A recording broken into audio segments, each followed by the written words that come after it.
स्त्री का घर, समाज और परिवार के बारे में जब भी सोचती हूँ तो ये बात अक्सर मन में कौंधती रहती है कि इसमें स्त्री की जगह क्या है और आखिर स्त्री का घर कहाँ होता है। हंसी मजाक या चुटकुलों में भी इस बात का खूब मजाक बनाया जाता है, लेकिन सवाल ज्यों का त्यों अक्सर मेरे सामने खड़ा रहता है। माँ बाप के घर में रहने के बाद किसी युवती का विवाह होता है और उसके बाद वह जहाँ जाती है वह उसके पति का घर कहा जाता है। सवाल है कि जन्म के बाद पिता का घर, विवाह के बाद पति का घर, तो इस समाज में उस औरत का घर कहाँ है। महिलाओं को ससुराल में भी यह ताना आमतौर पर मिलता है कि यह मेरे बाप का घर नहीं है। क्या यह पितृसत्ता के भूते कायम पुरुष प्रधान समाज में स्त्री के अस्तित्व पर सवाल नहीं है? कहने को हमारे समाज ने आधुनिकता का बना ओढ़ा हुआ है, लेकिन आज भी यही विचार उसके मन और व्यवहार में घुला हुआ है। एक स्त्री जब सोचने बैठती है तो इस बात पर ना भी सोचना चाहे तो आसपास की तमाम घटनाएं उसे यह सोचने पर मजबूर कर देती हैं। कुछ समय पहले ऐसी एक घटना ने मुझे झकझोर कर रख दिया। मेरी एक दोस्त शादी बड़े और धनी घराने में हुई। कुछ समय बाद किन्हीं कारणों से पति पत्नी के बीच विवाद होना शुरू हो गया। छोटी बातों से शुरू हुए विवाद इस कदर बढ़ गए कि कई बार बात तलाक लेकर अलग हो जाने तक पहुंच जाती। तब उसे घर से निकालने की भी धमकी दी जाती। वह जब इसके विरोध में आवाज़ उठाती तो उसे अपने ऊपर इस कटाक्ष से गुजरना पड़ता कि वह जहाँ रह रही है वह उसके पिता का घर नहीं है।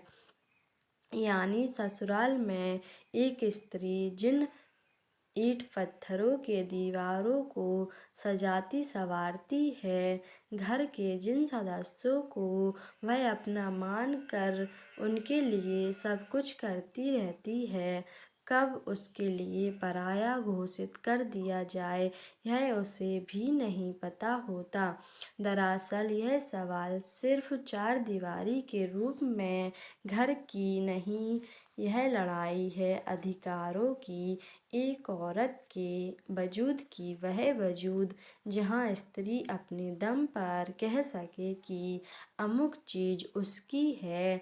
समाज में अपनेपन की गाथा सुनाते हुए हम इसे महान परंपरा और संवेदना से जुड़ा पक्ष भले घोषित करते रहे, लेकिन सच यही है कि एक स्त्री पिता या भाई के घर के बाद पति की आश्रित बन कर पालतू बनी जीवन काट लेती है। यह उसका कैसा जीवन है जो दूसरे के आश्रय पर पलने को महानता के रूप में देखा जाता है।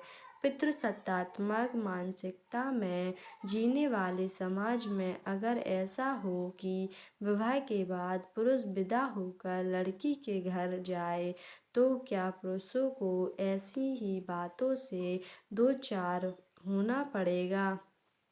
इस मानस वाला पुरुष ऐसी बात शायद सोच भी नहीं सकता कि वह जिस घर में रहे उसके बारे में कोई किसी भी मौके पर यह ताना मारे कि यह घर तेरे बाप का नहीं।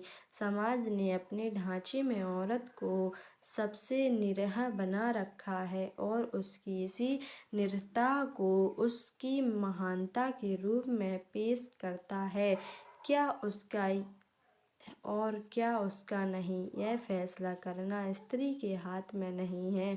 जिसके बारे में फैसला उसका भी होना चाहिए, उस मामले में वह दूसरों के फैसले पर निर्भर रहती है।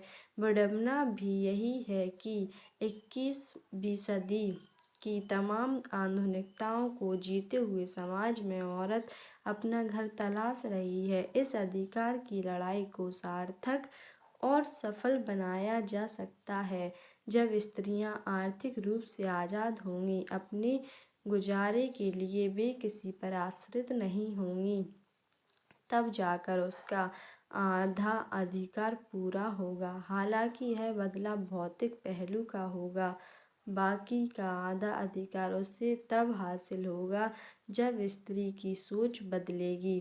स्त्री कोई घर के प्रयोग में या सजावट के काम में आने वाली वस्तु नहीं है।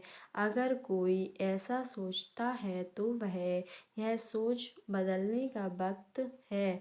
यह सोचने वाले और मन से स्वीकार करने की ज़रूरत है कि समाज में औरत का दर्जा सम्मान है। वह जिस घर में रहती है उसमें हर स्थिति में उसका बराबर का और इतना अधिकार है कि कोई उसे घर से निकालने को नहीं सकता। हम सभी को मिल और औरत के घर के बारे में तय करना होगा कि उसका घर कहाँ है और कौन सा है। जब तक यह तय नहीं होगा तब तक यह प्रश्न बना रहेगा कि औरत का घर कहाँ है, वह किसके घर को अपना घर कहे और किस घर को अपना माने। वीडियो पसंद आई हो तो लाइक कीजिए, चैनल को सब्सक्राइब कीजिए। आपको कैसी कहानियाँ पसंद है, मैं आपके लिए आपकी मनपसंद कहानियाँ लेकर आती रहूँगी। Thank you.